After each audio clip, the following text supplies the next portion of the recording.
I have no idea how, but at the time of this recording, this is the first time that we are actually coming together for a video. And we have a lot of mutual friends and know a lot of the same people. But dude, between you playing for the Pirates and being in the Pirate system, playing for the Rays and coming through New York, whether it's Citi Field or Yankee Stadium, we have definitely been in the same vicinity and have never came together for a video. I don't know how it's even possible. But Tyler Glasnow, man, thanks for hopping on the pod. Absolutely. I'm glad we can finally meet. This is good. I also lived in New York for like 3 years, kind of like parts of the off season. So yeah, I'm sure we've crossed paths and didn't even know it. I know, right? Yo, so do you remember the 2013 South Atlantic League All-Star game in Lakewood, New Jersey? Yeah, I remember that. Yeah. So I was going through footage because one of my buddies had been on the team too, Micah Johnson, who played in the big leagues for a little bit. Yeah. Check this out. So not only was I confused about how we haven't done anything together just yet or met, but dude, I don't know if you could see this right now through your cell phone. If you look closely. Oh yeah, I see we sitting there with that bad posture. Very nice. That's awesome. I was like, yo, we have been. I got photo proof. But yeah, that literally blew my mind. I was like, dude, holy shit. We've literally been in the same spot before. And again, we definitely have been. And we like to talk a lot. You know what I mean? Like you're on all the podcasts and everything like that. So pretty wild how everything works out. But hey, timing wise, everything's meant to be. So like I was saying before, with you hopping on at the time that you did, dude, it's all good. 15 minutes later or 2 years from now, it would have happened no matter what. Exactly. You're right. Yeah, we would have gotten in the same place. It just took a little longer. Yeah. All right. So obviously you've been on a lot of podcasts, like I just said. You'll have to have a good time and definitely we're going to dive into the podcast stuff a little bit after your background. So let's just first kind of introduce you a little bit more. Just talk about your childhood, man. I know that your parents were both heavily involved in sports. Your dad, he swam, he did polo. Your mom was a gymnast. And the one house rule was it didn't matter what sport you played growing up as long as you played one sport. But just talk about your upbringing a little bit. Yeah, it was always like very athletic forward household. My mom was like, both my parents, I mean, they're very active. They're always like in the gym and whatnot and just doing that whole thing after they were done with sports. And she was a collegiate gymnast and then she was a coach at Cal State Fullerton and they won a national championship. So she's always been like that coaching figure or whatever. She coached me in high jump when I was younger. And she would help out with like local track and field stuff. And my brother actually went to Notre Dame to do decathlon. Like his thing was track, mine was baseball, and we kind of like did whatever. I liked track more than he liked baseball, so like we would kind of do those things and whatever. But yeah, it was always just a super big like sports forward household. Like, and I look back to and like especially meeting people through baseball and how different everyone's upbringing was. I always just like when I was younger, I was like, it's normal. You'd play like 5 sports a year all the time and never take a break. And like, and the older I get now, I'm like, yeah, that's kind of unique. And I'm very like fortunate and grateful that my parents were like that because I never even had a moment in my life where I wanted to like quit. Other sports maybe I was like not as into, but like I never got burnt out or anything like that. I was always like I enjoyed it a lot. Dude, yeah, it's so cool because it wasn't just like you're doing baseball or just doing basketball. Like you're doing so many different things. I mean, you're even skateboarding, surfing, all this different stuff. Yeah. You picked up gymnastics, obviously through your mom, but also trying out all these different sports, like you said, when you're 4 years old. And like, dude, that's pretty cool, man. Just being open to anything. Yeah, for sure. I also think too, just like it creates like a more well-rounded athlete. Like there's only so much training you can do in one sport, and like especially with the change of direction, like that's not super prevalent in pitching. So like doing football and basketball, like it helped me with my lateral movement, and high jump was like very like springy, like vertical stuff. And I just think it all came around to like I could kind of put it all together on the mound, and I think it's really helped me kind of have like a unique kind of long weird delivery. So I'm grateful, like I said. Yeah, and especially too gymnastics. Who would have thought that some of those functional movements that you had back then would eventually help you on the pitching mound? I know. I'll watch like old home videos and I'm in like tumbling class when I'm 3 and we're doing like all the stuff that like pro baseball players are doing now, like 90-90 drills and like all these weird little like small movements. It's hilarious. I had no idea until I looked back at the video and I was like, wow, this is probably a really good idea for me to be in this. Yeah. And I love too that just with that background and anytime anybody ever hears that you're a gymnast when you're a kid, automatically, man, I heard it on so many different podcasts and reading articles. Everybody's like, oh, you must have been a really tall gymnast, but dude, you were still 5'6", whatever, up until what, sophomore, junior year of high school. You didn't have your growth spout or spurt until late high school and stuff like that. Like, so you were kind of like a small dude, like regular size for the most part as a young kid. So it's not like there was like a 7-footer doing tumble salts on the mats as a young kid. Yeah. I also wasn't like I didn't do it very late. Like I did it like when I was younger, and then other sports took over and I kind of like switched into those. But it was something I did when I was younger. And I was always like a ginormous kid. I was like baby Huey. And I would just probably go into like the 9-year-old classes when I was like 4, and everyone's like, yeah, you're normal height. Like this works, whatever. But I would just like, yeah, it was like not something I was super serious about, but it was really awesome doing it. I have vivid memories of me doing it. But I was big when I was little, and then like 5th grade through 9th grade, I'd like didn't have a growth spurt, and I was just small and like normal. And I was like 5'7", 5'8" my freshman year, which is like no, it's not small. I don't know. There's some people who are 5'8", like, but I just grew so quick in high school. I just grew so fast, and like I was like 6'7" at the end of senior year, so like 5'8" to like 6'7". So it was definitely an awkward time. That's for sure. So then when you were 11, what grade is 11? What is that? For me, what was it? I was 13, 14, 15, 16. 13. I was 14 my freshman year. I graduated when I was 17, so 14, Okay. 13, 12, like probably like 6th grade, right? Something like that. All right. So 6th grade, Yeah. that's when you won the silver in the Junior Olympics in gymnastics? Yeah. No. That was high jump. I did high jump High jump. in Okay. the Junior So, Olympics. Yeah, track and field. okay, track and field, high jump, you won in 6th grade at 11 years old, a silver medal in the Junior Olympics. Dude, that's wild, man. Yeah, it was not, it was like very much like my life. My two sports that I focused on most were baseball and track and field. And like track was so much fun, and it's very individualized, and it like makes you like flirt with your demons at a young age, and like you don't want to run anymore and you got to keep going. And but it also too like there just wasn't like as bad as it sounds. It was just like, what am I gonna do, baseball or track? And it was like the path of baseball was very much like you have this clear, like you can do well, go to college, hopefully go pro ball. And like track was like, I don't know, maybe you'll get some free shoes if you're good at it. So it was like it was kind of a no-brainer for me to like really focus in on baseball. Your brother ended up taking up track and field. Obviously, like you said, he was at Notre Dame competing up there, Mhm. and the dude was, he was jacked. I mean, obviously, Yeah, it's his post competing days now, so he's he's still Jack though. He's took still take. a workout site Yeah. now, so. I'll say both of you guys, but yeah, no, like so I guess he kind of took those reins of going the track and field route. Yeah, for sure. And he played football in high school, and I don't think he loved it as much as like I just think he kind of got burnt out on it. Probably could have played in college, but we really, really like track because it was so individualized, and he's very like he's just I don't know, he's very driven, and I think he liked not having to like rely on anyone else. Like kind of like the effort I put in is what I receive in kind of like a sense like that. So he just really enjoyed it. Went to Notre Dame, did decathlon, did really well.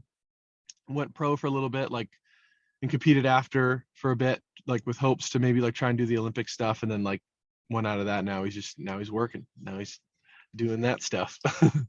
Damn, a family of studs, a nice 1-2 punch. Which there was one time that you guys got into a little bit of an argument, seen out of Step Brothers with this drum set. Yeah, yeah, that's true. Forgot I talked about this. Yeah, that's funny Yeah, as hell. nice life Yeah, he lesson knocked at a me young out. age. Yeah, for sure.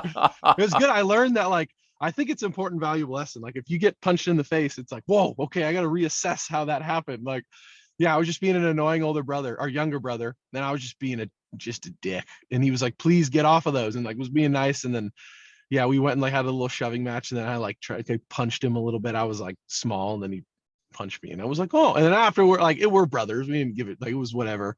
But it was a good life lesson for sure. And it was nice to know, like, yeah, you can't just like be an idiot. You gotta like you might get punched in the face, so who knows?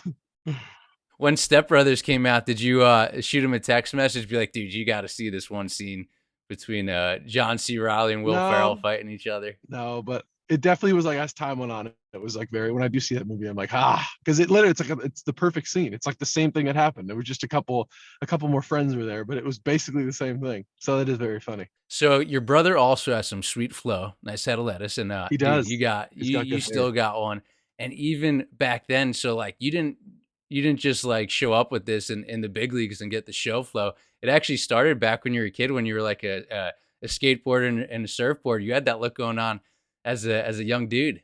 Yeah, I had a little bit of flow when I was little. It was more swoopy Justin Bieber-esque before Justin Bieber was, that like weird little like it was like the California / Alabama swoop kind of thing going on. But Yeah, I was just from California. Yeah, I was just like that look, I guess, and I like skated all the time and just like grew my hair out and all that normal stuff. And then as you go into pro ball, like, and I was with the Pirates, and like they all want you to look the same for some reason. So I would just like have short hair, and I couldn't. I always had it kind of long in pro ball, and they would always make me cut it. And then the second I got on the 40 man, I like dabbled around with it. And then when I went to the Rays, I like really let it go.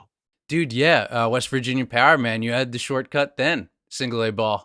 Yeah, they were pretty strict on it. Like I remember the year before that, I had gone in with I got moved up to short season, and I walked in, and the coach was like, "You're not pitching if you don't cut your hair." And I was like, "Well, I guess I'm cutting my hair then." Like it was yeah. Yo, I gotta say, man, like out of all the interviews that I've heard and just every video that I watched, it's usually the flow that gets brought up. And I've heard people call you everything from a man missile to a man rocket, you name it. You get that stuff like all the time. And you take it so well each time somebody brings it up. Everybody loves you, man. It's nuts. That's nice. I'm sure not everyone. I'm sure there's people who don't like me, but like I don't know. I try to be like nice, and I'm like a pretty agreeable person. Like I'm not really all about the drama. So like I don't know. And I like people, so I guess it's easy. That's hilarious. Yeah, so on a more serious note, so it's like you're playing all these different sports as a kid. You eventually decide baseball, that's the way that you want to go. As we mentioned before, you were kind of like on the smaller side, quote unquote, and eventually had your growth spurt. And with your growth spurt, you obviously like ticked up in velocity on the mound, and your fastball definitely picked up some speed and stuff like that. But would you say like that junior and senior year was the time where you kind of realized like, hey, I could actually end up being a baseball player and make a career out of this? Because dude, you had some pretty good stuff. Yeah, I think I was always like delusional as a kid of just like I'm gonna be a professional baseball player, like whatever. I didn't necessarily put the work in. I put as much work in as anyone else did. Like I played baseball every day and all that stuff. But I think the transition for me was like definitely that junior to senior year, that like, and obviously like physical differences and like just going through puberty and like that normal stuff and growing into myself. But I really developed a work ethic. And like I was like running a lot and doing like some weight room stuff, and then it's just like continue to increase, and like over time you like learn yourself and know your body, and then as you get older you learn like kind of how to shift up your routine and stuff. But it definitely like that fire was like very, I don't know, turned on and fueled that probably into that transition junior to senior year for sure. Okay. All right. So then at that point, then you get drafted in 2011 by the Pittsburgh Pirates and you Hmm. go into pro ball. And what's wild to me is that everything stat wise and everything just looks so good. And then just kind of understanding a little bit more about the type of person that you were back then, which I'm like, you'll obviously get into. But like, of course, baseball's supposed to be fun. But like, it's just so crazy that, and even thinking about it right now as I'm speaking out loud, is that yeah, sure, we could have met back in 2013, but you've even said yourself, you're a different person so much more now than you were back during that like 2011, 2016 time period. But like, it was pretty Yeah. wild that as soon as you got to pro ball, dude, you were dominating left and right, man.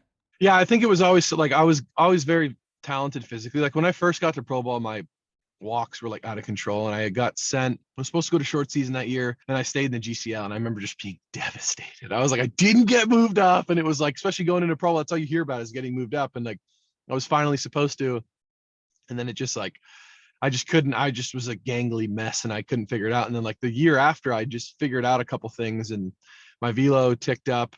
And it was small adjustments, and then like continuing to learn how to do all that stuff. But I'd say my biggest adjustment for me, like the as soon as I did fail in the big leagues, that was like the biggest lesson I took from everything. Like I was very talented, but I still needed a lot of help, like mentally and confidence and like all this.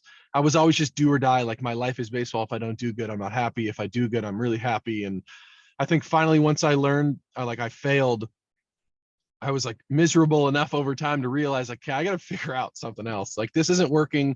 I got to figure out how to have fun outside of baseball and like maybe not make it so like do or die all the time. And I think as I kind of learned to balance my life a bit more, it just became more of a thing. And like, yeah, I'd say the last like 2, 3 years is the most I've grown as a pitcher by a billion, but it was still very good.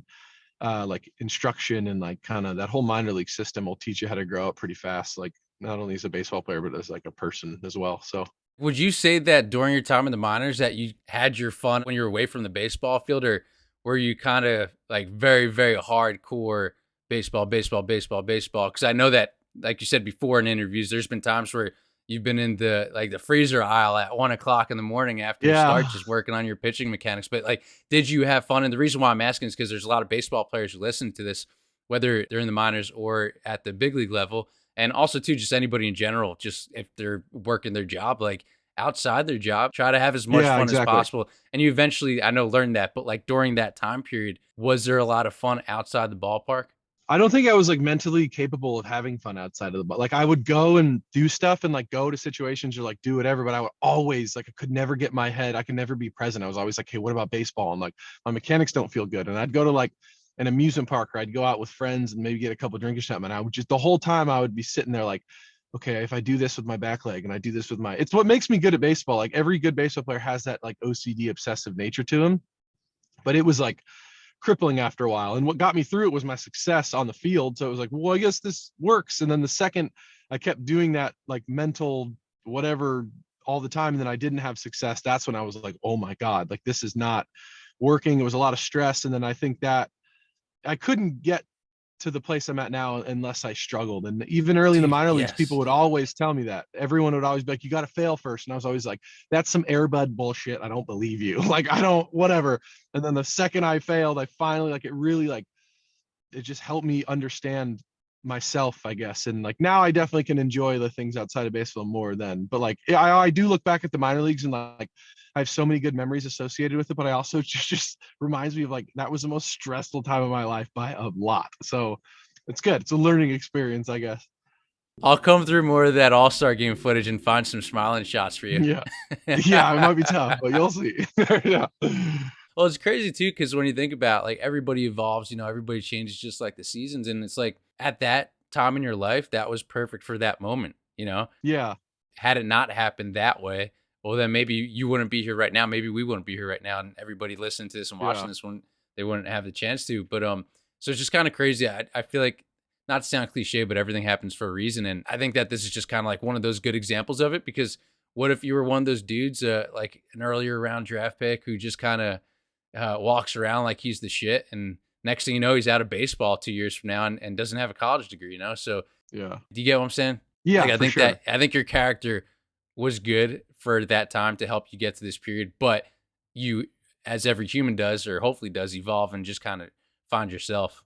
Yeah, for sure. I also think baseball is just such a mental game. Like it's so mental all the time that like no matter how good you do always have moments of failure to where it's like how big of a head can I really get? Because I'm like, especially as a tall, lengthy guy, like I'd have two starts where I'd dominate and feel amazing, and then the next start I'd forget how to throw a baseball. So I was like, and even honestly, guys who are like cocky in baseball, I'm like, I don't get it. Like I don't judge it. I think it's amazing. I could never do that. So guys who are just like my shit don't stink, and I'm like, even guys who fail and like continue to just be like whatever. I'm like, I personally don't do that, but like more power to you, because that's a very unique trait to have, like very rare as well. Yeah. Yeah, no, I think it's so important that you're talking about this too, because it's like so many people, they always just like look at the stats and stuff like that. So when you look at the stats of the time period that we're talking about, it's like this guy was one of the most dominant athletes in his sport, that being Yeah. you. But just kind of just giving like more of an idea to those people where it's just like they don't understand that there's just, like you said, there's so much mental stuff that goes into it, where it's just like you really got to try to take care of yourself. Like, yeah, sure, you may have the best numbers in the world, but you may not be the happiest person in the world. Yeah, exactly. And I think I had identified that at like, because I was succeeding so well on the field. And like, I always remember just being like, I'm not that happy. Like, I was happy, like, relative, like, I'm, of course, I have a healthy, like, good family. You know what I mean? Like, I could see passings, but like, I have a good life, but like, I just was never able to live in that moment. I think you kind of have to identify early on, like you can either become someone who just like fully immerses himself and like only gives a shit about baseball and like success is everything. And like I respect people who choose to do that, that's fine, but like I think it was very much for me, like I don't really want to be that guy. Like I don't want to be the Jordan that, or like the person that like is not very good to people, or like but just will do anything to succeed. And I think I was that way when I was younger in the minor leagues, and I was like, I will do anything to succeed, I don't care whose toes I step on. And like that transition and kind of just like your life is much more important than baseball. Like I'm going to be retired longer than I'm going to be playing. So like I do enjoy having these relationships with people. And the older I get, it's like I remember more the relationships I had with my teammates and the fun times I had than how I did in fucking like I don't know, West Virginia. You know what I mean? Like pitching at Yeah. 7 p.m. Like I don't remember my stats as much. I remember like the people that were around me. And so I think like knowing that, it's like that's where I choose to put my eggs. Like I'm not really trying to just be a dick and be really good at baseball. Yeah, I think this kind of worked out pretty well then that we're doing this video now, because like I like to think I'm kind of more like the happy-go-lucky type positive dude. Yeah, yeah. Who knows what your reaction would have been had I approached you? I know you're a regular normal dude at the end of the day, but still, like, you being in the zone so much.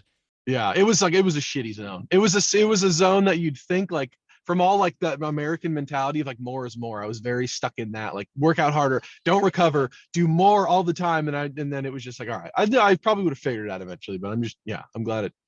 Yeah, I don't know. Something that I kind of found out a little bit more about myself this past year, and you said it yourself, and I think that it's so awesome that you realize this about yourself too, is like putting your eggs in different basket, right? So it's like if you have these marbles and you have 5 different cups, don't put all your marbles into one cup. Just try to spread them out, and that's pretty much what you were able to learn yourself, and that's where you kind of had that realization of if baseball's taken away from me, then I could do this or I could do that, or don't always think about baseball. I think that's so important because so many people get wrapped up in their careers, what they're doing, that they just kind of forget about a lot of other important things. Yeah, for sure. And I think it always takes like consistent work and stuff too, because there's moments in season like there's high stress, low stress with everyone in every job, and like you just kind of have to continue and like just remind yourself all the time. Because there's times where I'll fill up all 5 of my cups with my marbles evenly, and then like a course of a season I'm only filling up 2, and I'm neglecting these, and then like something kind of like feels off, and then you just kind of always have to remind yourself and go back and forth, and like also knowing that I'm not going to be perfect and like kind of being easy on myself when I know things aren't going well. It's like, okay, we'll do this and then hopefully that'll work out and then everything will be good to go. Like not trying to be so perfectionist. And I think so many baseball players like are like, I don't know, they struggle with that just because the reason we're here is because we're all such like OCD perfectionist psychopaths, because like we're just all trying to get better, and like it does take some give and pull and all that. And like some people are good at it, some people are bad, and everyone's got their flaws. You just got to figure them out, I guess. Yeah. So when you made your MLB debut, that was 2016, right? Yeah, 2016. I think it was like July or something. I don't remember the exact date. I know it was against the Cardinals though. Cardinals. Yep. And you got to face Yadier Molina. You even got a hit off of Adam Wainwright. Wainwright, yeah. Yeah, that's pretty that cool. was That's cool. a sweet way to Yeah. make your MLB debut. But so at that moment, you get to the big leagues as a pitcher with the Pittsburgh Pirates. And leading up to this moment, again, you dominated in the minors, top prospect all throughout. What type of sense of joy did you have when you got to that point? Or was it like, all right, I'm here, now I have to work on doing this for my next start? No joy at all. Like I didn't have it, like, cause it was so in the middle of like, if I just sit here and I'm like content, what the hell's gonna happen? Like it was just the mindset I was in. I was like, I'm here to work. I was nervous. Fuck, I got called up and I was like, God, like, ooh, and I had a pep talk and I was like, no, I can do this. Like I worked my ass off to be here. Like I can definitely do this. And then it was just followed by immediate, like I realized quickly that I had a lot to learn mentally, and like it was super awesome, and I look back at it as being the most like beneficial time of my life, but like during it was pretty shitty. Like it was not so awesome during it, but yeah, I look back and like I definitely didn't really. There's still moments now where I sit in the dugout and I like can soak it up and be like, wow, like I'm appreciative. I can stop and take a second and be like, I'm sitting in the dugout at a big league, like I'm a player on this team. And as a little kid, I'd go to games and see guys and just feel like jealousy for players who got to do that for a living. So I do feel like I'll never take it for granted. But during those times, like it was very stressful, and it was like I need to perform, and if I don't deserve to have fun. Like it was a Dude, bad yeah. mentality. Yeah, Well, so then how'd you celebrate that night? I didn't. I was pissed. I gave up like 3. Man. I went hitless 4 2/3 or 4 innings hitless. And then I gave up 2 runs and I left 2 guys on, and then my runs got cashed by someone else. So I gave up 4 runs in like 5 2/3 innings. And like I was so used to doing so well in the minor leagues. I was pissed. I was so mad after that game. I went and saw my family and I was just like, oh, it was really cool seeing all them. My cousins, my friends, and everyone were there. And I was just like, all right, cool. Like I'm gonna go back. Like I'm not like super stoked right now. Like yeah. And do you like do you have anything from that start to kind of remind you that like, yo, you did get to the big leagues? I saw like they gave me my first strikeout, my first hit, and like all that stuff. And I swear I don't even know where it is. It's somewhere. It has to be somewhere, but I'm not quite. I've talked about this in another podcast too. I know it's somewhere in the house in like storage, but I'm not sure. But I do have a lot of stuff from like over the years and like a lot of stuff from that year and like some team balls and stuff like that that I can look back on and be like, wow, this is pretty sweet. Dude, I swear, man, like again, even before we record and just kind of telling you that like we're very similar in many ways. And one of the things that I struggled with most is actually kind of similar to that. And I would say this was before a year or two ago, but like you accomplished these like really cool things and wow, this is awesome, but you don't really celebrate them, you know? You just kind of like move forward and you're like, Yeah. all right, yeah, like what's the next thing? And it's something that I worked on a lot, especially like this like past year and when I won an Emmy award for best Yeah, I saw sports that. interview and discussion, which I thought was awesome. And I really tried being very, very conscious in that moment when I got the news. Cause again, like I'm usually very like, all right, just keep moving forward. And like, I don't do this stuff for awards. I just do it because I love it. It's cool Yeah, if it yeah. happens, but whatever. And that night I was with Becca, my two friends, Christina and Joey, and they had a bottle of champagne, but it was super late. It was like, well, late.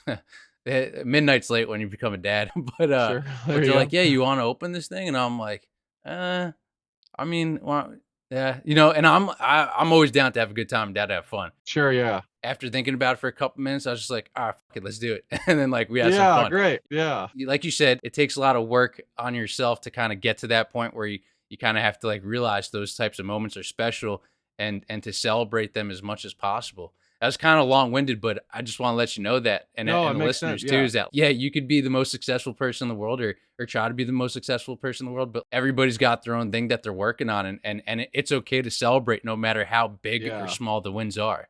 Yeah. It's like it comes from like a place of fear too. It's how you know it's not real. It's very like superstitious. Like, well, if I do celebrate, then like life will then now balance it out and I have to be sad again. And it's like the Dude, reality is yeah. like you're just gonna be sad again. Like that's how life works. So like you better fucking enjoy it because it's just gonna be shitty eventually, and then it'll be good again, and then it'll be shitty, and then it'll be good. Like so yeah, I just Yeah. it's a superstition thing. And I think people that are good at what they do are very like dedicated and perfectionist and OCD, but there's a dark side to everything. And like it's just like a superstition, a fear thing. And that's how sometimes when I get into that, I'm like, okay, is this real? Is this rational? Or is this just like my fear brain? And if I can quickly be like, oh, you're just being a puss, just don't do it. Like it's harder said than done, but it's definitely like it's hard to identify sometimes. Yeah, and there's also like a sense of humbleness versus cockiness, right? Like you're like, oh, well, I had a Yeah. great start. Like that's what I should be doing. Whatever. But like also too, it's just like, no, be cocky for a second. Like pop that bottle. Go out, have fun with your Yeah, family. You know what I exactly. mean? Like, Yeah, dude, do it. You know, like soak in every moment that you can. Especially for you in your situation where it's like you don't know how long your career is gonna last. Hopefully it exactly. lasts as long as possible. But like, dude, each start, you know, like just like drink it in. Yeah, for sure. It's 100% true. And that's like you said, it's something I like continue have to like remind myself. And in season, you can get like stagnant and very like process oriented, but like it is nice to just zoom out sometimes and just have a good time. Yeah. And now your mindset of with all this stuff shifted during the All-Star break in 2017 and it's crazy too because it shows on paper. It's nuts, man. It's like that All-Star break you just became like a new type of person in terms of like mindset and just kind of taking a step back, which like a lot of people during All-Star break, I know players love going to it because you get to be part of all the, like the festivities and stuff like that. And then other players love it because if they don't make the team, then they get a chance to like go on vacation and stuff like that. But it's Yeah. also a great break for players, and you had a great break and you got a chance to step back and just kind of like realize and just kind of like reassess your life. And it's so cool again that like you could see the change on paper and you could see it in you as a person. Yeah, for sure. It was like a slow transition for sure. Like, but like, yeah, for sure. Like that 17, 18, like it just that continued. Like, I think that's when it sparked for sure. Like in 17, it was just like, I've been doing this for like, been sucking too long. And I know it's not because I suck. It's because I'm just in my head. So I got to figure out how to not do this anymore. Would you say around that time that's where like everything just started to become not just like great on paper, great off the field, but also kind of like having fun and just kind of constantly remind yourself that like, yo, this is like a kid's game? Yeah, for sure. And it wasn't necessarily too just like only a baseball thing. It was like the relationships I had outside of baseball, like just with friends and family and people. Like I wasn't as like this isn't an efficient way to spend my time. Like I need to go do this and do that. It was very much like I was just more tolerant of like having the moments and like not so career oriented and just like it was easier. I was probably a lot easier to be around. Like I just wasn't so like selfish, I'd say. I wasn't so like I'm here to succeed. I'm not here to like, it was just like it was a balance. And I think like developing relationships with a bunch of people and like having that camaraderie helped me with everything else. And it's like I slowly started to see like the benefits of living your life that way, as opposed to just trying to be so good at what you're doing. As you're realizing that, and in 2018, like, you get traded to the Rays, so as all this stuff is going on, it's so cool that, not knocking Pittsburgh at all, it's a great, beautiful ballpark and everything like Mhm. that, but then you get to go live in Tampa. I mean, dude, I've been to the beaches down there, been all around Tampa. It's a sweet place to live, and obviously it's warm all year round. And I know you're a Cali dude, but man, like, you're in one of the best, like, chill states, and you get a chance to do something that you love. So it's almost just like the world's at your fingertips type thing. So it's a cool time that you got a chance to realize everything, because now it's like, all right, let me maximize life right now. Yeah, it was just good, and the people I was around were awesome, and the organization helped me a lot with just like it was such a transition, and like I loved all the people and the employees and everyone with the Pittsburgh. Like I had great relationships with everyone. I also enjoyed the city a lot too. Like, but it was just this new transition, and I wasn't typecasted as this person anymore. Like not everyone knew me. I had like a fresh start, and their philosophy was just so much more like, yeah, dude, whatever. Like go and pitch, and here are the things that make you good. Here are the things that make you bad. Do more of the things that make you good. Not that hard. And I was like, oh, okay, you're right. Like let's just do this. And then it got me back into that, like this is fun. Like I wasn't having fun for like years up to that point, and I finally was like, all right, this is cool. And like it would suck to not pitch well, but it wasn't like my life was over. And I was slowly realizing like, all right, this is a better way to live my life, and this is a much more like realistic way to enjoy a season or just to participate in a season. And also, it must have been nice too, knowing that you're going to be taking the mound every fifth day, like as a starter, because they turned you, or not turned you into, but like had you be their starter no matter what, like not coming out of the bullpen like how Pittsburgh did. So it's like you kind of get Yeah. that like consistency or that routine down there. So it's almost like you know what role you're going to be serving. Yeah, they called me the day I got traded. It was Neander and Cat, like a bunch of people, and they're just like, "Hey, you're gonna start tomorrow." And I was like, "What?" Like, "Yeah, you're gonna start tomorrow. Just get here, and you're gonna pitch against the Angels." And I remember just because I'm a very like, especially when I was young, I'd say like more. I'm pretty go with the flow, but like A type in my routine of like, well, no, I need this and that to happen, and this and this and this in order for me to succeed this way. And it was just like, no, you don't. They just fucking pitch, and it was so I was like, whoa, it was just such a whirlwind, and like I think the Pirates were kind of aligning with that thinking too of like just a lot more kind of A type and like this is how things are done. And it was just this new wave of like, oh well, even if I don't think I'm ready, like too bad, go and do it. And it was nice. I wouldn't have had it done any other way. Like I'm glad I just went in and got the first one out of the way as opposed to sitting there and waiting 3 days and like having to dwell on it. And it was great. Yeah, and then who would have thought that only a couple years later you would have been a starter in the World Series pitching for the Rays against the Los Angeles Dodgers, Clayton Kershaw. I mean, dude, like talk about like a 180 or a 360 from everything before. That's so cool, man. And just like hearing and learning more about this, man, just so happy for you. Yeah. Thank you, dude. The outcome wasn't as you would have liked during that World Series, but I mean, dude, just to think about how far you came from Yeah, from for like sure. on and off the field, man, it's awesome, man. Yeah, I mean, even though we didn't win, like I went to the World Series. I could have gone home a lot earlier. You know what I mean? Like it was a phenomenal. It was such a sick opportunity, and like I'm still young, and I know I want to have more opportunities in the World Series, and like just being able to go through that, like the experience and the like, to like just feeling ready for it. The following, like going through it in 19, I was like, whoa, experience, and then 20, I was like, yeah, I've been here before. I can do this. Then like it helped me with all the experience, and I know now that I get into it again, I'm like, I've been here twice. Like I know what the mindset's going to be like. I know the differences from regular season to postseason, and it's just like these small little steps that are going to help me to become like as good as I possibly can. Yes, sir. Yo, I'm so happy for you, man. So we covered a lot of the baseball stuff and everything, and your background. Again, congratulations on such an awesome career so far. Definitely just the beginning, as wild as that sounds. Still a young dude, but yeah. Now, kind of shifting gears a little bit more towards like the fun, like humanizing side of you.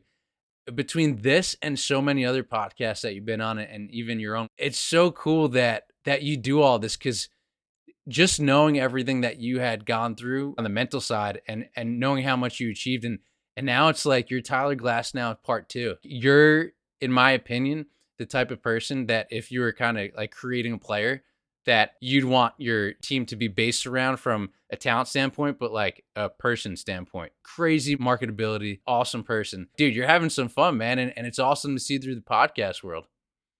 Yeah, I appreciate it a lot for saying that. That's great. I definitely appreciate that. That's really cool. Thank you. Yeah, it's been fun. I enjoy it.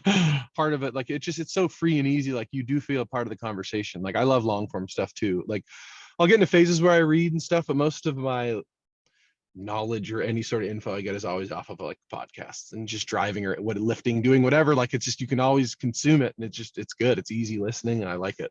Out of everybody that I've had on the show, and like this even dates back to shoot, even when I first started doing this, it's like, of course, you look at everybody's social media pages and you read all the articles that you can, you watch all the YouTube videos, but I'd honestly say, man, out of God, I couldn't even tell you how many hundreds or like thousands of players that you are the first player where I was like, man, you come on every platform. You have great stories. It's just so awesome to see, man.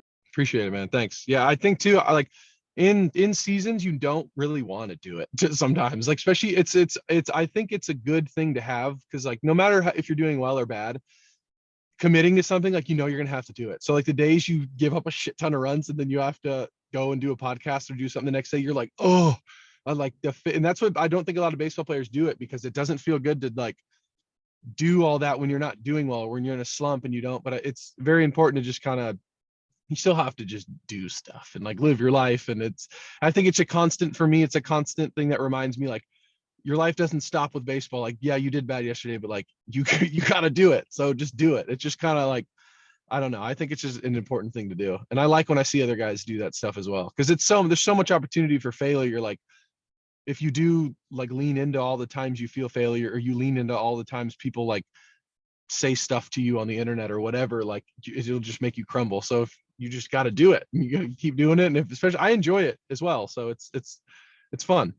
Dude, yeah, and you're getting fans too. I mean, like you've been at Lightning games, you've been at Bucks games, and people recognize you obviously because you're a baseball player, but also too they listen to the podcast, man. Like they know who you are.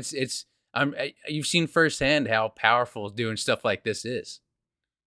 Yeah, it's great. I mean, especially in Tampa, like it's a big city but a small city and it's like such a cult following and everyone's so supportive and awesome and it's amazing. It's such an awesome fan base and even all the teams are just so friendly. Like I'll go to Bucks games and Lightning games like you said and everyone's just like the man. The players are all cool, the fans are awesome. It's just a weird little dream town for sports. So it's cool. Now, do you think that 2013 Tyler Glasnow would have been doing podcasts and all this stuff? No, probably not. I also don't think anyone wanted to do a podcast with me in 2013. But who knows? I was in the minor leagues. I don't know.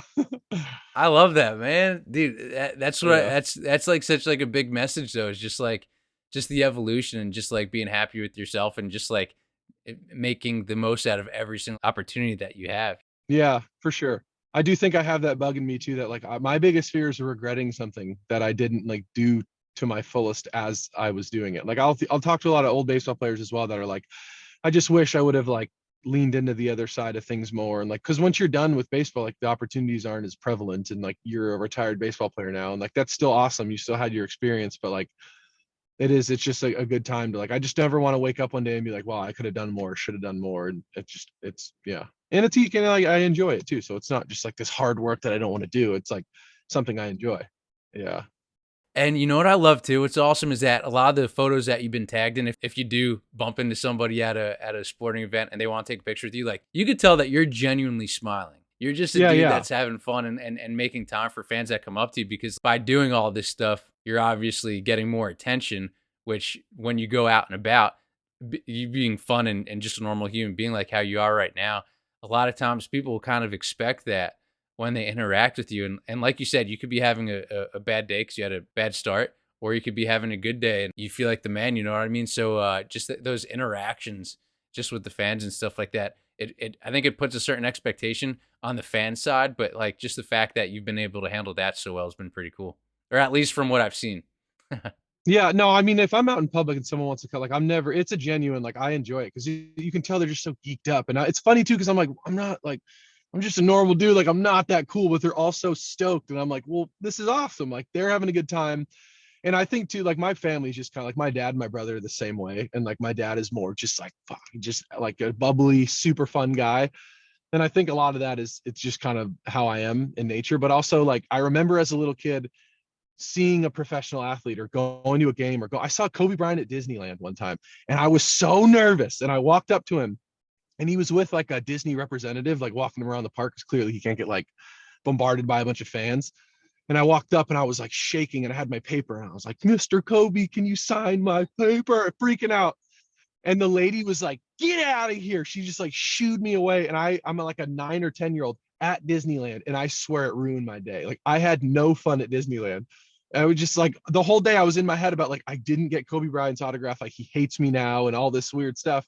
So I think anytime anyone comes up to me, especially a kid, I'm like, I'm never gonna not be, you know what I mean? I can't just say no to someone. Like, and he was a great dude. He was nice about it, but the lady, she was mean, and she kicked me out. Like it sucked. It's not a good feeling. Yeah, God, man, and like the fact that you remember that so clearly at such a young age and it stuck with you, and like you just see it now that again, like any fan that comes up to you, I'm sure that's always in the back of your mind at some point. So it's nice that you are now not that lady that tried getting you away from Kobe. Yeah. And even now I look at him like, well, she was doing her job. And like she probably has to be like, I'm sure Kobe appreciated a little bit of like the like because so like he's Kobe. People probably come up to him all the time. Like so it was, I don't know. Like I can see it for what it was, but I just remember that moment of walking around Disneyland, just like Space Mountain, like whatever. Like it's not a good place to be when you're 9. So it stuck with me for sure. The fact that you're approachable and that you're likable, and again, like doing all the podcasts, man. So if I'm you, dude, and I'm sure you probably feel the same way, I would just keep on doing it regardless of in season or out of season. I know obviously during the season you have to be like mentally right and everything, but Mm-hmm. there's so much marketing capability right there. And dude, you may have said something during this that somebody's gonna listen to that's like in sales for who knows, like Nike or something like that. Next thing you know, at your Disneyland. doorstep, you got yeah, Disneyland. Yeah. There you Next go. thing you know, you're gonna be like the next Mickey Mouse, you know? Yeah, exactly. Right. It's just a tall one. I'll be Mega Mouse. It'll be fine. Yeah. With all the entertainment, you also educate too. One of the videos on your Instagram page I loved. It's one of the dudes from the Rays, I'm pretty sure, put it together for you, but it was your routine that you go through. And just the way that it was done is so cool. Everybody definitely go check it out at the end of this. We'll make sure that Tyler shoots out his social media platforms. But you have this part of you where you're very likable as a person. And then also, too, you're kind of giving these fans an inside look at your routine and like just what it is to be a baseball player and stuff like that. And I guarantee you, man, there's probably so many kids out there who watch that video who then try to replicate the program that you're on. And just by you pressing send, probably impacted so many kids' lives. Do you understand and kind of realize how much of an impact that you have on youth, but also too, I guess, any baseball fan or sports fan when you do kind of put this content out? Yeah, I think it was more just me trying to like give my younger self what he would have wanted. I always remember going on YouTube when I was younger, like why can't I find anything about like someone's routine? Like I want to know what all these awesome pitchers and awesome hitters and all that stuff do. And there was just no content available when I was younger. And then there was this one like Justin Verlander workout video that came out like a long time ago. It was like his off-season lifting or something. And I was like, this is sick. I just remember like seeing it being like the first one I actually saw that was like in depth. And it always had been something I'd wanted to do. And I remember talking to his name's Sterling, and he's like the best videographer or whatever. They're like, he's awesome. He's very passionate about what he does, and he's super good at it, like the small, finite details. And he's actually with Pittsburgh now. They didn't the Rays didn't want to pay him, so now he's in Pittsburgh. But like he's just an awesome dude. I worked with him well. And it was, yeah, I definitely think before I put it out, I wanted people to know. And I think it was like a conscious thing of knowing like I want this to help kids who were like as hungry as I was when I was that age. And I think it will. It's like the spark of motivation that's like, okay, well, this is what it takes to be this professional athlete. And this is what this guy does every single 5 days. So like maybe I got to do more. Maybe I got to do just change up what I'm doing. Or like maybe just the idea of like you need to be thoughtful and conscious of like what you're doing and why you're doing it every day. And like, I'm doing this so I can get this looser to make this feel better. And like, the faster you can develop a routine like that, the better off you'll be. And like the farther you'll get as a baseball player in anything, honestly. Yeah, for sure. I thought that the artsy part about it too is pretty cool. Your voice is fading as you continue to talk because it kind of just shows how much work goes into your craft and what you do. And I think that kind of shared a message too. Like if you want to be the best at what you do, you have to put the work in. How about when it comes to tags? I know that obviously people have tagged you in photos and you can see them, but do you search that type of stuff? Like, do you see all the people who say that you look like the Peaky Blinders dude? And Oh yeah, I've heard that like a bunch. Yeah, yeah, yeah. It's how awesome. It's much of that hilarious. is your notifications filled up with that? Yeah, like on Instagram, I don't have a Twitter or anything, so like I don't. And I also I'm not like on it a ton. Like I don't even post very often. Like I'm not necessarily very good at like the Instagram marketing myself in that way, but I like doing the podcasts. I just don't do like the swipe up and like I'm not so good at all that stuff.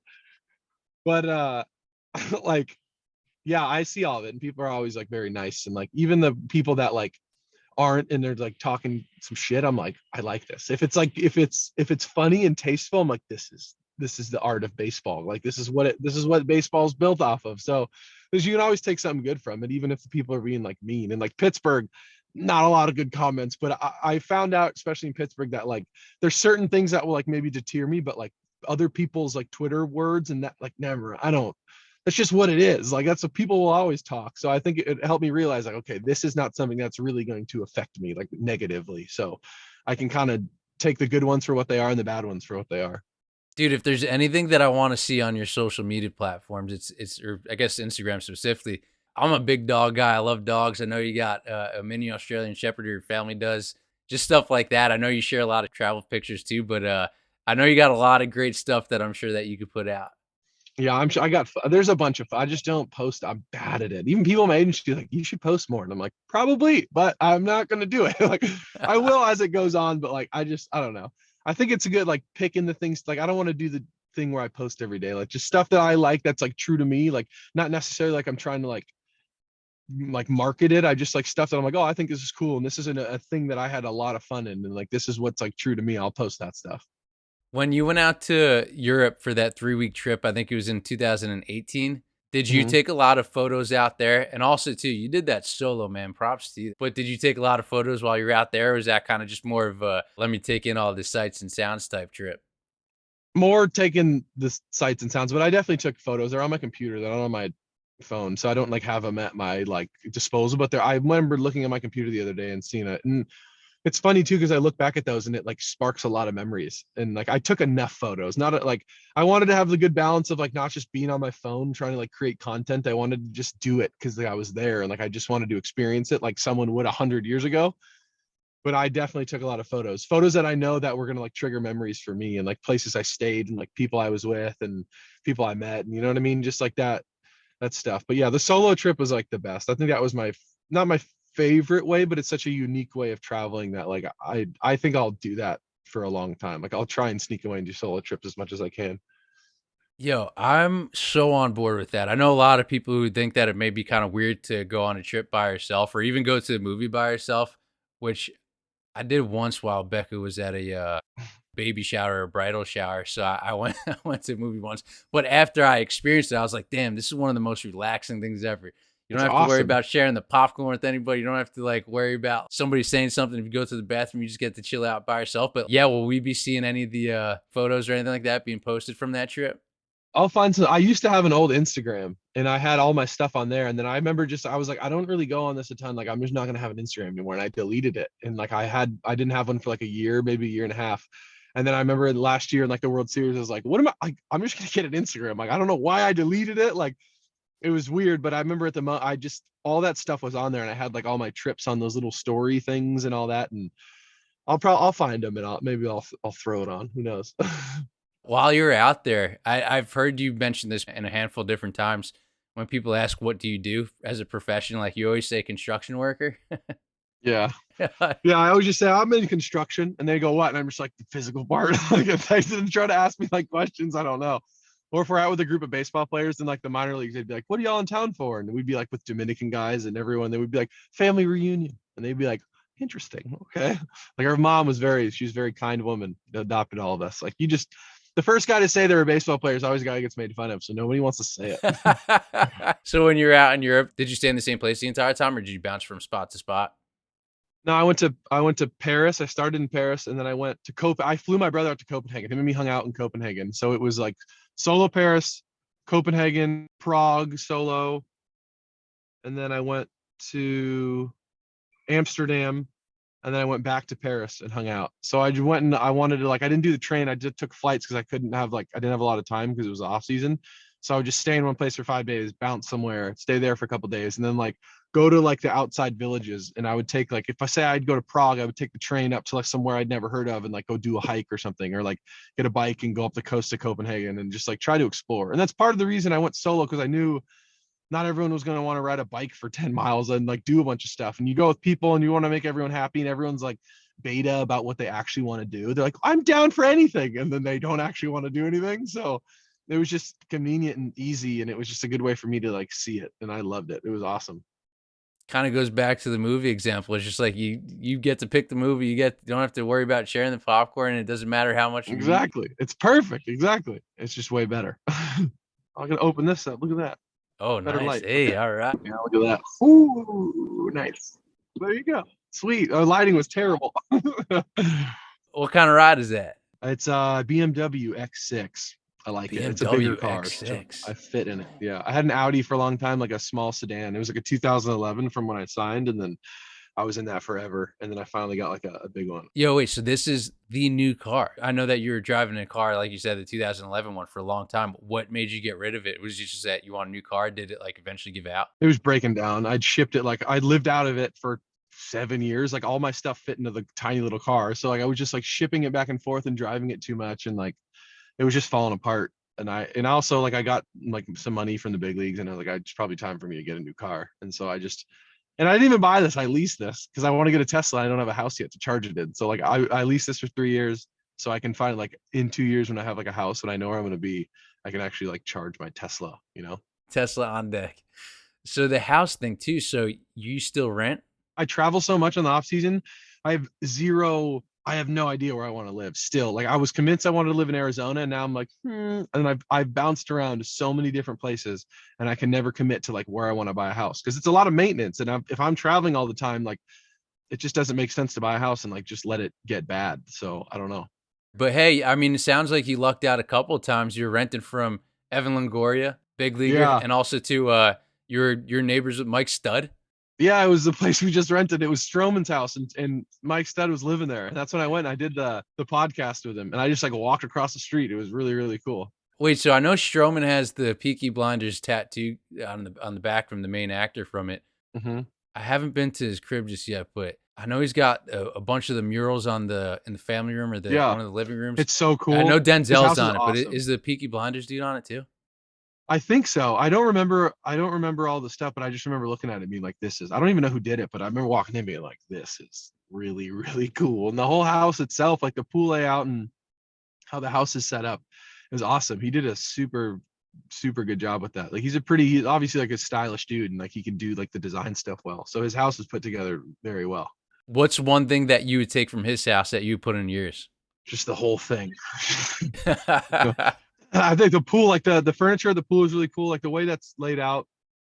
I think you can tell too, like the personal touches, like the things that he likes is in it. So I think like just that idea of like finding things you like and like collecting things and like putting them in like your small little things, like not necessarily for like the view of them, but like you can tell a lot of stuff in there is like for him. And so I just think that's cool.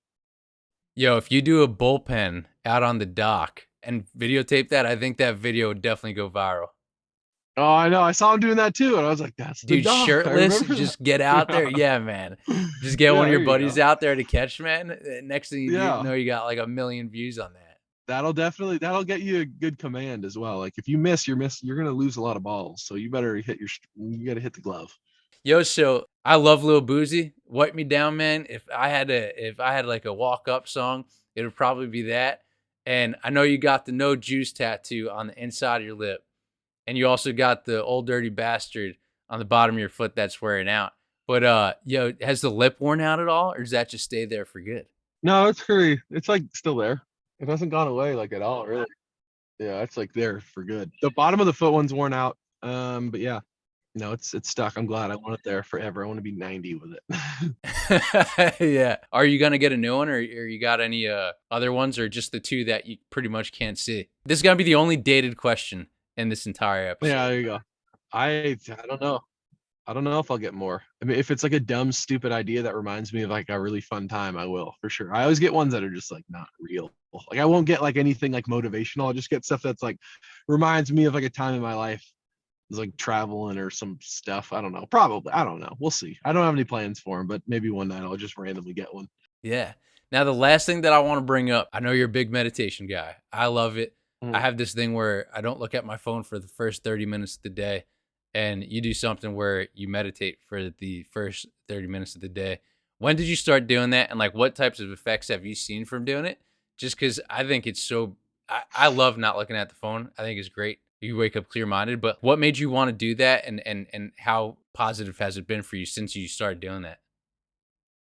I mean, I was doing it on and off since like 2014, 15, and I started in double A probably. And I wasn't doing it consistently though. And I think I really got into it when like I started going through a lot of the baseball struggles and I was like, I need something. And like my mind's all over the place and I'm like just super monkey minded and like so stressed out all the time. And I need a way to like kind of shut it down. My uncle has been doing it for like 30 years.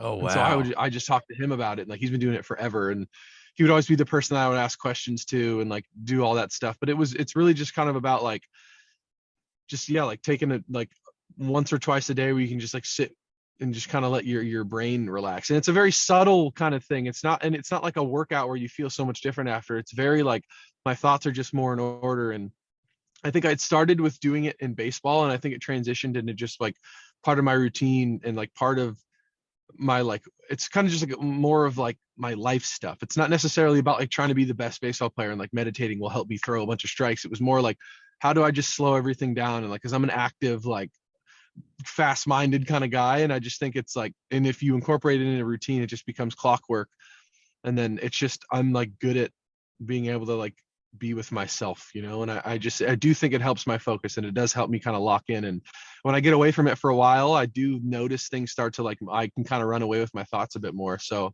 I just as long as I can do it at least once or twice a day, it doesn't have to be for like a super long time. And it doesn't have to be necessarily like a certain type of meditation. Like I'll do ones where like I feel myself sitting here, or like generally I'll do maybe like a mantra one or like I'll focus on my breath, but just something where I'm away and I'm just with myself and I'm just trying to like focus on one thing or I'm just trying to watch my thoughts do whatever they want and just realize like I don't need to attach to everything I'm thinking. It's helped me in a bunch of ways. It's just helped me overall, like not in like this crazy way like working out, like I said, but just very subtle and like I just feel very grounded after I'm done doing it. So is it always in the morning? No, I'll do it in the I do like I'll put my phone into another room. I don't like having my phone next to me when I sleep. And then like I'll do the same thing where I'll kind of wake up and try to wake up first and then look at my phone. And like your job, you have to look at your phone much more than I do. So it's like much easier for me to like, you know, just kick it and but I'll do it like especially if I have something really early, I'll just do it when I have time. I'll just go do it when I get home, or like you can do it anytime. Like I think once you get a grasp of it too, like I'll do it on a drive home. Like I'll feel my hands on the steering wheel for the 25-minute ride home, or I'll feel like it's just when your mind starts to wander about like, oh, what am I gonna do tomorrow? It's just like, no, I'm here in my car, I'm driving, I'm going straight, I'm changing lanes, like just trying to be conscious of everything I'm doing. And I've just tried to find ways if my day is busy to like just try to check in and like maybe just get my mind on like a better track. And it's at this point, I think for me too, it's so routine and I know that it's good for me as like a person and in baseball. So it's really easy for me to kind of make the time to do it. And I'm a baseball player. Like I got a lot of time, especially in the off season. So there's not really an excuse for me not to. Yeah. Now, like when you first started this, like were you doing that 30 minutes a day or was it just kind of like you slowly, like gradually started like once every other day? Like how did you get to the point where you're at right now? Just consistency. And it used to be, and I really realized for me, like, cause I am that OCD perfectionist type guy. Like when I got too structured, when I was like, it has to be at this time, 20 minutes in the morning, 20 minutes at night. And that was me for a long time. I realized like, okay, you don't need to do it like a psychopath. You don't need to approach it like you're trying to get better at it. I think I realized like it's not about like trying to optimize. It's like you're literally trying to sit there to stop trying. Like you don't, you know, it's like you find your routine that works for you and then you get into it. And I think it was in 15 it was sporadic, I didn't do that much, and then like 16 I got more into it, 17 and like I really got into it, I'd say like 18 nights, 17, 18, 19, and like I've continued to do it. And like in season it's more of a I wake up and do it and then before I go to bed, just because my mind's a lot more like crazy in season. And then in the off season generally it'll be anytime I'll have an availability. Like I'll do it when I wake up, or I'll do it after a workout, or I'll do it when I'm driving somewhere, and like I'll just try to check in here and there when I have like availability to do it. But the routine, I think, is in season, but I'm definitely someone who's still trying to get it and do it every single day. As long as I'm not like, I didn't do my meditation today, like I'm not stressing about it, just like getting it, kind of getting the benefits. Then you for got it. to do more And if that's what's going through exactly. your head. Yeah, like not necessarily trying to get anything out of it. I'm just doing it because I know it's good. I'm not trying to like levitate, I'm doing it because it's beneficial, and like it's just kind of like a routine I have to keep. So I talked about this once before with Jake Berger. At first, I didn't really want to try it because I'm like, I'll go work out, get on the bike. But then I gave it a shot. I thought it was great. It's just so calming and relaxing, especially when you focus on one thing, or if you focus on, like you said, like your breath. And there's definitely been plenty of times where I've been so focused that I'll either A, fall asleep, or B, while I'm doing that guided meditation, I'll actually pause and I'll say to myself, like, where did that guy go that was just talking to my ear? Like, where is he? You feel so much better. And if you do fall asleep and say you take like a 10-minute power nap or something, you wake up and you're like, wow, like this feels great. It's a great way to reset. Yeah, you need it too if you do fall asleep. That's why I used to try to like fight it, like, no, wake up, I gotta meditate. But like if I'm falling asleep, I generally probably need it. And it is that quick little like 10-minute thing. But I like how it allows me to like separate from everything I think. Like I'm not like, I'll think something, if and like you just have to like, my mind will naturally be like, oh, this is a thought, I have to think about it. But when you meditate, it's like my brain is consistently thinking about things that I'm not consciously trying to think of. So after a while you're like, oh, like half the things I think aren't like me, it's just like happening, and I can either observe them or I can just like throw all my emotions into it. And so I think that's what it's helped me with the most, for sure. Like that, the idea that like I'm not really my thoughts, like my thoughts are just like things that happen. It's like my brain spitting out all the possible things that could happen, and like what I choose to give my energy to is generally what I'm going to stress about. So it's just a nice little separator for me. Dude, yeah. What you just said, crazy thought provoking. And something that you said once before about how we're just humans on a planet that's like rotating throughout like an entire solar system, like we're just like so small in the grand scheme of things that like, yeah, like you said, like your thoughts just take you places, and it's just, yeah, wow. God, now you got me thinking right now. There you go.